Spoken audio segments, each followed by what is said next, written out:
Hello and welcome back to Project 380. In this video I'm going to be tackling the wiring loom.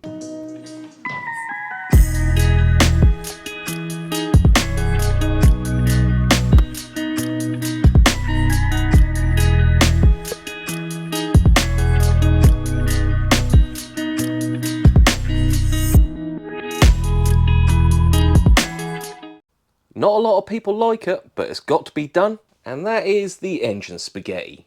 A lot of people building a project car, just like myself, really like to put off the wiring, but now it's come to a point in the build where I really need to get the wiring sorted.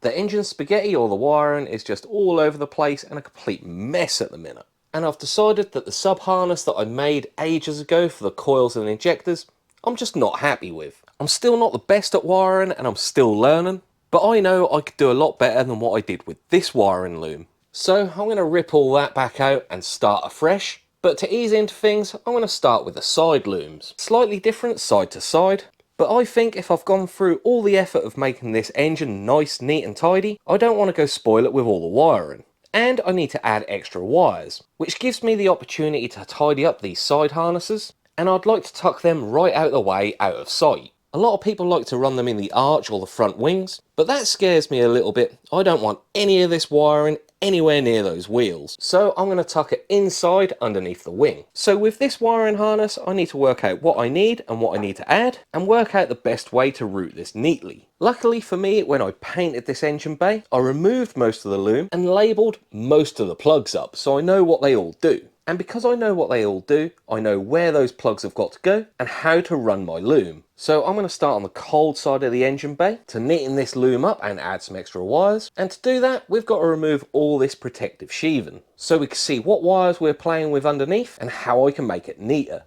And to do that safely, I've got an unstitching tool. Albeit an expensive one, but this is a great tool to get rid of all that sheathing safely. It's got a little bit of protective here so it doesn't pierce any wires. To use this, you put it in the sheathing or the insulation tape that's surrounding the wires and gently push it along. And then you can open up the sheathing. So I'm going to do that all the way along this wiring loom to expose all the wires. With all the sheathing and insulation off, it already looks a lot neater, but just a warning, it's pretty sticky now. Now for the plan. There isn't a lot to this side of the wiring harness. I used to have a purge solenoid here, but that is now connected to the boost control solenoid. Then we've got the main headlight bulb, side light, a plug for the aircon pressure switch, which obviously I'm not using anymore, indicator bulb, 2 horn wires, and an earth block. But I know this can be simplified and made a lot neater. But I'm going to go a little bit further than that. It's not entirely necessary for this side, but I'm going to do it anyway. This is going to become more apparent when I do this side. But to make this neater and more functionable, I'm actually going to cut most of this wire and loom here and put a plug into it. And that's just for the headlight side of it. So if I need to remove a headlight, for instance, if I break it on track and need to remove it, there's not going to be any wires dangling around down here. I can simply unplug it up here. So here I've got just the wires that go to the headlight. There's no going back now.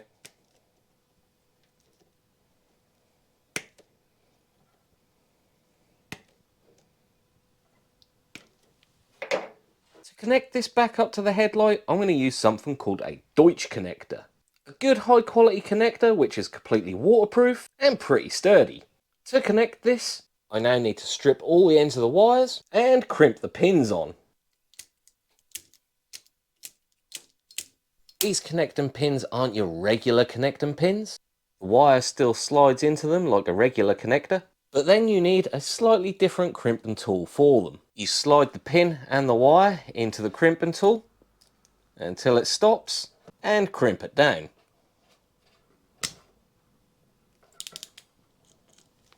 And that makes a pretty strong crimp. Just the others to do now. With the pins all crimped on there now, I'm not going to put the plug on just yet, as I want to sort out the rest of this wiring harness first. For now, so I remember this is the headlight wiring harness, I'm going to take a small tie wrap and tie wrap all these together, and then concentrate on the rest. Moving on to the earth block. This used to be connected to the chassis right down here, which is quite unsightly, and I honestly don't think it needs to be that long. So I'm going to bend the earth cables out of the loom there and connect it right there on top of the suspension leg. But that is a lot of earth cables to earth all in one place, so I'm going to repurpose this earthen block. To do that, I'm going to flip the earth block over and release the plastic with 2 tabs. Then you can open that up and pull the block apart. Then using a flat blade screwdriver or a pick, feed that down behind the wire and release the cables one by one from the block. As you can see, these are just normal spade connectors, which means we can shorten this down, put some new spade connectors on the end and reuse this earthen block. That's the earth cables all shortened, and they've all got uninsulated spade connectors on the end. I'm not going to put the earth block on just yet, as I still need to put some sheathing on this, but still need to do some work to this side of the harness first. So in this side of the harness, I also want to incorporate another couple of wires, and that's for the flex fuel sensor right down here. I purchased this from Boffy Racing, and it came with the plug. This plug requires 3 wires. So I've got a good length of 3 wires all twisted together. So I'm going to incorporate this into the harness and run this through the bulkhead and over to the ECU. That's all incorporated into the loom now. I've terminated the ends with the connectors in the plug kit, and I've put a little bit of DR25 over top of the wires. I haven't heat shrunk that down just yet, but the reason I'm using DR25 is that it's completely fuel safe, which means if oil or ethanol or petrol or anything gets on this, it won't deteriorate. It is a little bit more expensive than your standard heat shrink, but because I really don't like wiring, I don't want to have to do this again if fuel leaks on it and ruins the wiring. And obviously, being the wiring for the flex fuel sensor, it's obviously really close to the fuel lines. And as you can see, I haven't put the plug on just yet. Hopefully there's just 2 wires left to this side of the wiring loom. One of them being the aircon pressure switch. Obviously I haven't got aircon, but I'm keeping the wires just in case I could repurpose them. So I've just shortened them down, put a Deutsch connector on it, and finished it off with some more DR25. And that's just going to tuck in down the wing there, and it's there if I can repurpose it in the future. Now the last wires is the horn wires, which run all the way down here under the light and into the front bumper. Now I've misplaced my horns, so I need some new ones. If you've got some suggestions for horns, leave them in the comments down below. But I know these horn wires are the right length to sit right down in the bumper where I need them, so I'm just going to neaten these up with a bit of sheathing. I just finished off the ends with some heat shrink with adhesive on the inside, and I think that looks a lot neater. A lot better than just a couple of brown wires. Now to finish off this side of the harness. I'm going to grab all this harness now, slide on whatever sheathing and heat shrink I need, put on the connectors, and then heat down all the heat shrink.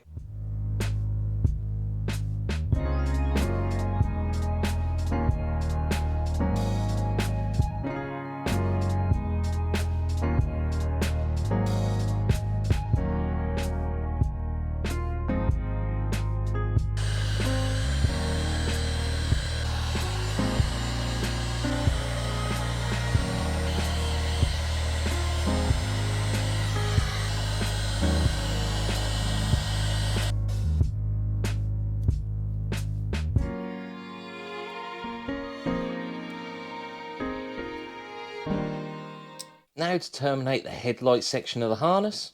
With the Deutsch connector, I'm first going to put a little bit of adhesive heat shrink on. Then in the back end of the connector, I'm going to put the wires in their respective holes and push them in until they make a little click sound. Once they're all clicked in, you could grab the green connector lock with a pair of needle nose pliers and slide it in the connector and push it down and lock all those connections in. This will only go in all the way if all those pins are in the right position. Now I can slide the adhesive heat shrink over and shrink that down, making a nice protective sheathing.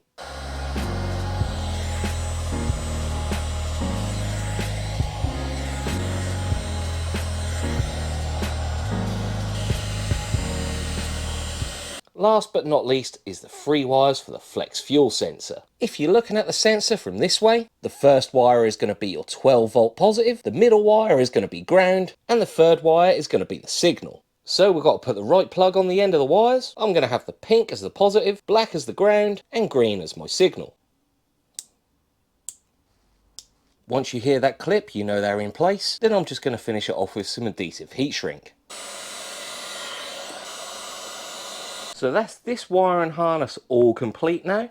Off of camera, I've gone ahead and made my light harness, so that could be plugged in. Now to tuck that all neatly out of the way. All plugged in and tucked away now. It's not a completely clean bay, but it is a lot neater. Most of the wires are hidden from plain sight, and I'm really quite happy with that. Just as I done on that side of the engine bay, it's now time for this side, which is pretty much the same. I've got a couple of other things this side that I'm going to tuck out of the way, like the diagnostics port, which really isn't going to be used anymore considering I've got a new ECU. And all the diagnostics with the ME221 is done through the laptop. So I'm going to tuck that nicely out of the way down there somewhere. The same as I've done that side, I'm going to make a headlight sub-harness this side. And the only difference to the wire in this side is I'm going to add 2 extra wires. And that's for the additional fan. So I'm going to do all of this side off of camera. This side is almost done now. I've just got to make a bracket to hold the relay and the earth point right down in that corner there, tucked right out of the way. But it is a lot cleaner and tucked mostly out of the way. I've also connected the fans up using a sports style connector, which I've just got to make a couple of brackets for to hold those connections in place. And instead of earthing the fans to that earth block that was there, I've just ran the earth point down here, just to neaten things up a little bit more. With the side harnesses out of the way, which are predominantly light harnesses, it's now onto the main engine loom, which is just a big mess of spaghetti. Now this is really unsightly, and I don't know what you guys think, but I think it's a little bit backwards. In the case of the 1.8 Mark II, the wires for the coils, the injectors, the water temperature sensor, and a few other things come all the way from the bulkhead to the front of the engine, to some connectors, and then go all the way back again. Which in my eyes is pretty pointless. And this harness did used to run up here, in between the engine and the intake manifold, right up the top. And my plan is to hide it underneath the intake manifold. So I'm going to strip all this sheathing off and see what wires I've got to play with, and see whether it's possible to move these connector blocks out of sight at the back of the engine. So I'm going to pop the camera down now and strip all this sheathing and insulation off, and I'll pick it back up once it's all cleared.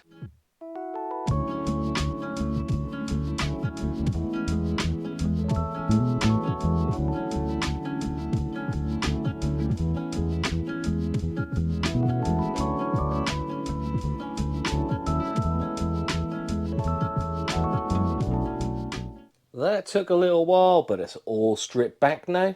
On the Mark II 1.8 there's 41 wires in this loom. Some of them I don't need anymore, but I will be adding more. So this all needs sorting out. Obviously there's some things that have to stay where they are, like the cam angle sensor, which still has to plug in here, the idle control valve, which goes onto the throttle here, the throttle position sensor, which goes on the throttle, and the crank position sensor, which still has to go to the crank. But all the rest I'm either not going to use or it needs to be moved. For example, this earth strap. This used to sit on the cam cover right here, which now is just unsightly, so I'm going to be moving that around the back of the engine. The O2 sensor plug, I'm not running an O2 sensor anymore, I'm running a wideband. So I only need 2 wires from this, and they need to go back through the bulkhead. The mass airflow plug I'm not going to be using anymore, because I'm standalone ECU now. All I need is the intake temperature sensor, which is down here on the boost pipe.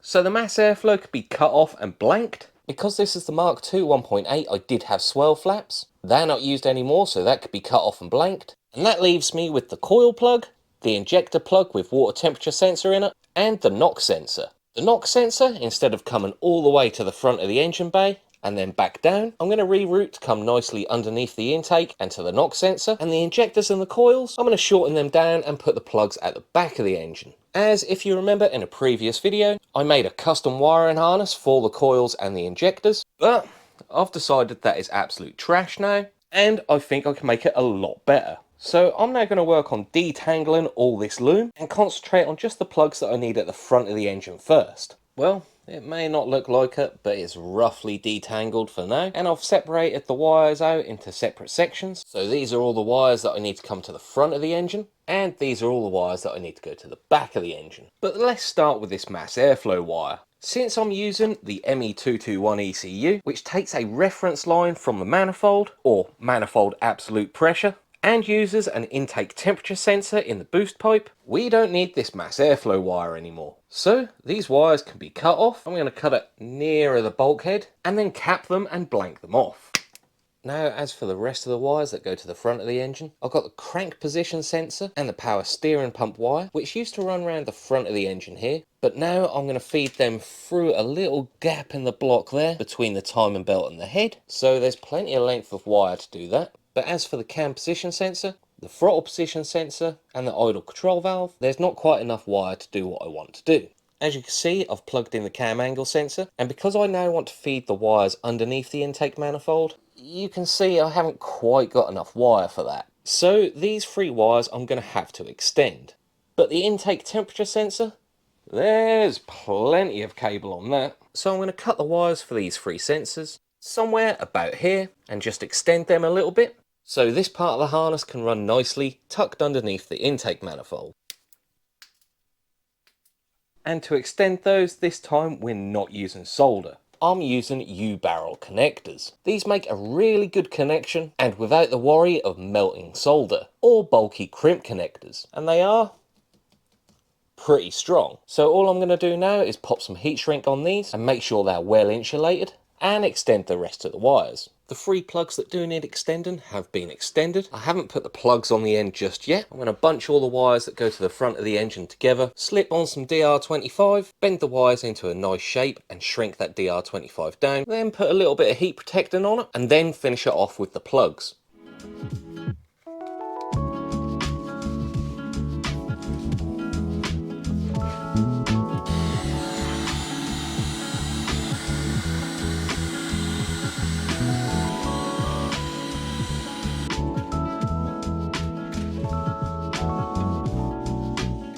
With that all protected now, I'm going to separate this harness with the components that go in this area and the crank sensor and the power steering sensor over that way. Join them all up with their respective plugs, cover them in DR25 and make everything all neat.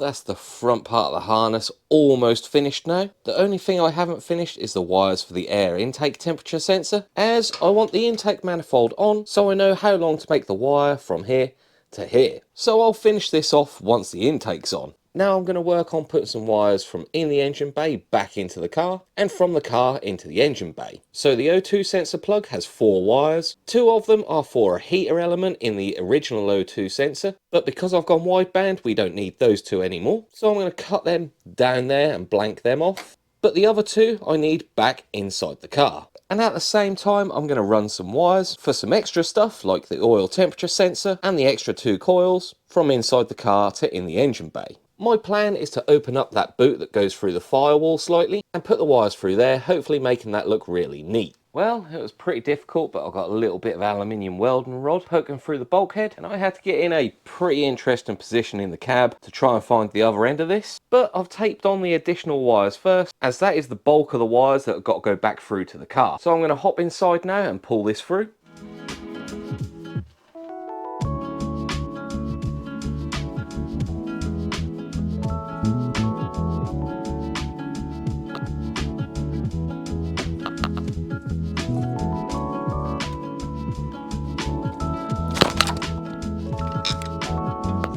That's the additional wires halfway through now. I've only pulled it halfway through as I now want to add the O2 wires to it. But like I said, 2 of those we're not using. This is a 1998 Mark II, so it only has one O2 sensor with 4 wires. 2 are for the heater, which are black and white, and the other 2 are for the sensor feed and sensor ground, which is black and red, and blue, which leads into a shielded wire. They're the 2 that I need, so we're going to cut the heater wires and cut the 2 other wires and tape them onto the additional wires to pull that through to the cab.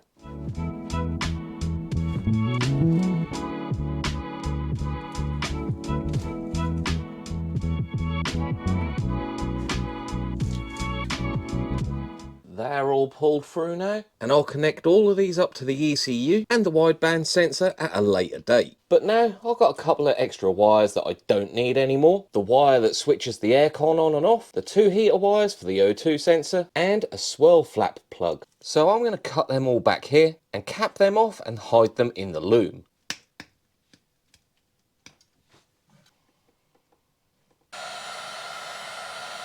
Now onto the coil sub-harness. You may remember from a long time ago I'm running the R8 VAG style coils, and I'm going to be running sequential ignition. But you could only do that with a standalone ECU. There used to be 2 standard coils for this, running on a wasted spark. But now I'm running 4 separate coils. And that is why I've added these 2 extra heavy duty wires. That's to run the 2 extra coils. That'll go into the options port of the ME221 at a later date. But now we have to make a new coil sub-wiring harness.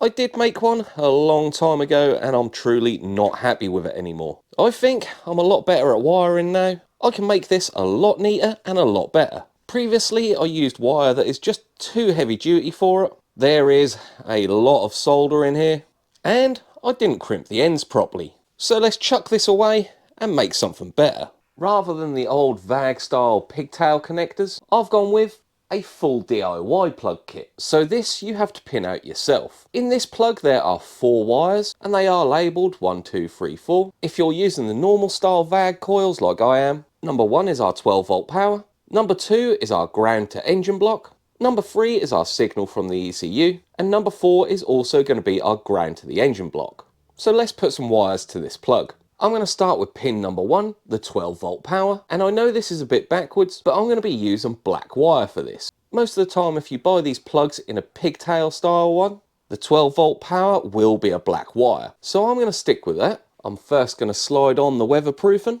strip the end a little bit, slide the weatherproofing back up to where we've stripped, and put our connector on. I'm not sure whether the camera will focus on this, but there's 2 parts we need to crimp. One on this wire and the other one at the back, right on the weatherproofing.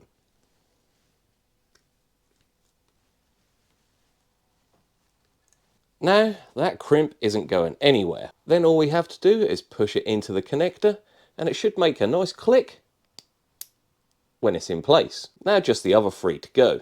That's all the wires terminated in the plug now. Black for positive, yellow for signal, and brown for earth, just like you'd find it in a pigtail style one. And because both the browns are earth to the engine block, I have joined them with a U-barrel connector, which I'm just going to slide a little bit of heat shrink over to insulate that. And once all those cables are secured in the connector, there's a little purple tab inside, which you just push and click into place, locking those wires into the connector. Then I'm just going to slip on a little bit of DR25 and shrink that down to protect those wires a little bit more. I've chosen the VAG connectors with a nice rubber flexible boot which slides over the wires and onto the connector to make this connector look really neat and a little bit more waterproof. That's a little bit tight to get on that connector, but I think that really finishes it off. Now I'm going to take this one step further. I'm going to take a little bit of heat proofing and slide that over and onto the rubber boot slightly and add a little bit of adhesive heat shrink right on that join there and shrink that down. Now I think you'll agree this looks a lot better than this.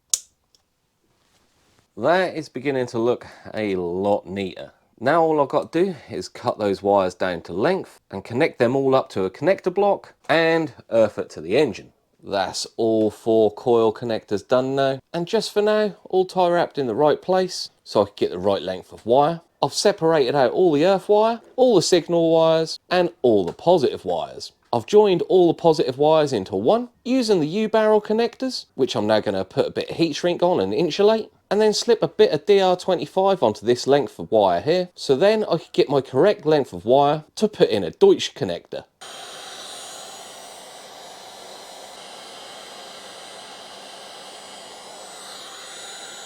Now I'm going to put this back onto the car and work out where my connector's going. That's the coil sub harness all finished now. I've put a Deutsch connector on the end to connect to the main harness and an earthing eye to earth to the block. So let's put that on the car now. All on the car. Now I'm going to work out how to connect the main harness up to this.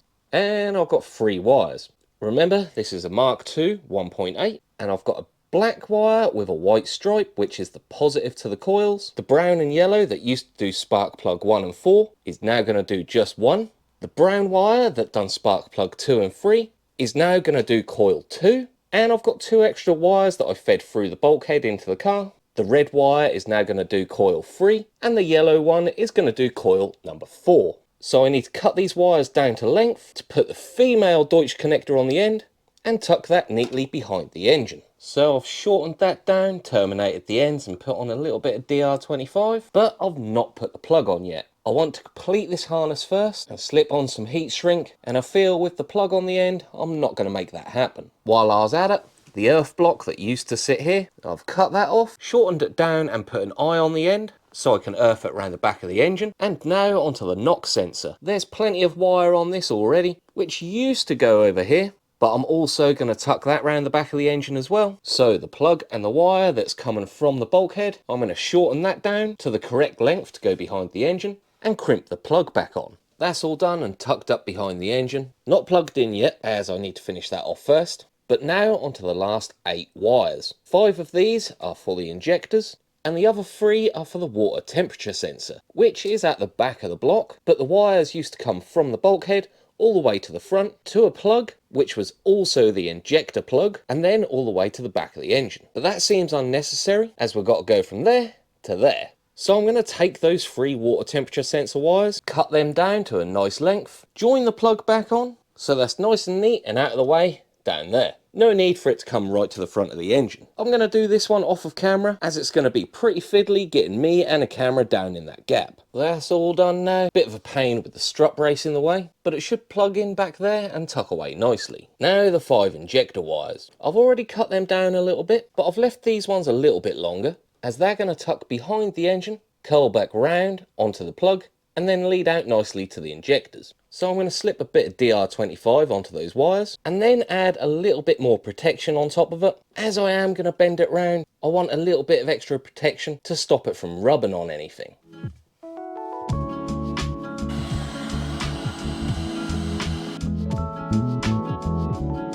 That's all protected now, but I'm not going to terminate the end with a plug just yet, as that is the last wires of the main harness cut down to length with some DR25 over it. So now it's time to use some heat shrink with adhesive to finish off where the wiring harness comes through the bulkhead. That's going to be a struggle, so I'm going to do that off of camera and you'll see what it looks like afterwards. That is looking loads better, all tidied up now, and I've gone ahead and put a Deutsch connector on those injector wires. So now it's time to make the injector sub harness. I think I'm going to chuck the fuel rail and the injectors back on to make this, so I could get the wire spacing right. Well, you couldn't see much with the fuel rail in, so just the injectors are in for now. And if you remember when I put the Skunk 2 manifold in, I had to smooth away a bit of the manifold because of where the injector plugs sit. It'd be impossible to get the plug on and off. So all the injector plugs are facing backwards, and there's a couple of reasons why I'm making a new sub harness. The old sub harness, because it plugged in here, runs from the front to the back, but now I'm running it from the back to the front, which means the old one would be wired backwards, and because I'm using Injector Dynamics injectors, they don't take the old injector plugs anymore. So I've ordered myself a new packet of injector plugs. The old sub harness I made before, I'm not happy with anymore, and I know I can make it a lot neater and a lot better. And it did actually used to run down in the runners of the intake manifold. But now, as I can make wiring a lot better, and with the right size wire, I'm simply going to run it backwards this way, nice and neatly, and hopefully out of sight. So I'm going to take my new plugs, put some wires in these, and make 4 pigtails for the injectors that face back this way, put some DR25 on them, put a male Deutsch connector, and connect it up to the harness, which will tuck back down there. On these injectors, not that you can see it on camera, but with the plug facing towards you, the left hand pin is our constant live and the right hand pin is our switched earth. So on the female part of the plug, our number 1 slot is our permanent live and number 2 is our switched earth. That's all the injector pigtails made now. So what I'm going to do now is orientate them around the back, cut them to the right length, join all the common positives, put some DR25 on and put a Deutsch connector on. That's all done now and looking loads better. A lot cleaner than the first one I made. I'm not going to put this on just yet. I'm going to put the intake back on, then plug this back in and put the fuel rail on and see how this all looks. That's all back on now, albeit temporarily, but all those wires are hidden pretty well. Now there's just 2 last wires I need to tackle, and that is the air intake temperature sensor, which is the 2 wires I've left. I'm going to be switching up to a VX Pro temperature sensor, which is rated slightly better than the GM one. But the only issue I've got with this, it's a different thread size.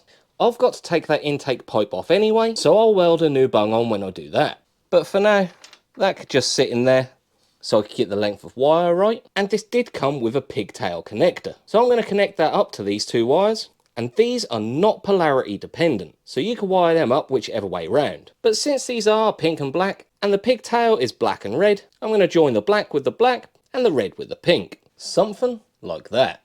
Now that is the whole engine bay rewired, tucked away, extended and rerouted, and I think it's starting to look really neat. You can't see a lot of the wires, which is the look I was going for. All the left and the right wires are mostly tucked away. You can see a little bit down in the corners here, both sides. I might neaten this one up a little bit more, but there's a couple of wires I have left out. There's a couple down here, which I'm going to hook up to an oil pressure sensor on the Mishimoto sandwich plate, but that'll come at a later date. And there's two wires back here. Since doing all this wiring, I have decided that I'm going to put a fuel pressure sensor on the radium pressure regulator. I haven't got either of these two sensors just yet, so they'll both come in time, but at least I've got the wires there ready for when they're here. Now a couple of things that I'm going to tidy up off of camera. There's a few brackets I want to make, like a bracket here to keep this connector on the radiator, a bracket here attaching to the block to keep all these wires to the side and away from the belt. I need to find a good condition bracket like I used to have on this bolt to keep the cam sensor wire away from the timing belt. I need to make a bracket down there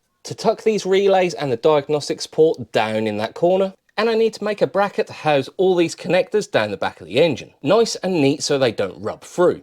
But these are things I'm going to make off of camera, as I'm going to take the coils and the sub harness out, the strut brace and the breather lines for the catch can to make my life a little bit easier. But let me know your opinion on how the engine bay looks now, whether I've done a good job or whether I could have done anything better. But considering what the wiring loom and my first attempt at sub harnesses did look like, I'm pretty happy with this now. So let me know in the comments down below. And if I've missed anything that you think should be in this wiring harness, let me know. And the wires that I did put through the bulkhead inside the car, I will connect at a later date. It's been a crazy few weeks, so sorry for the lack of videos. But while I've been editing this video, I've taken the strut brace off and I've finished all the brackets. The wire that was running along the top of the radiator here is now running below the radiator and up the side, out of sight. I've made the bracket down there to keep the wiring harness against the block and away from the belts, which has really made that look a lot neater. I've made the bracket to hold those relays and the diagnostics port out of the way, and I've made the bracket between the engine and the bulkhead that's secured all those wires nicely and tucked them right out of the way, which has made that look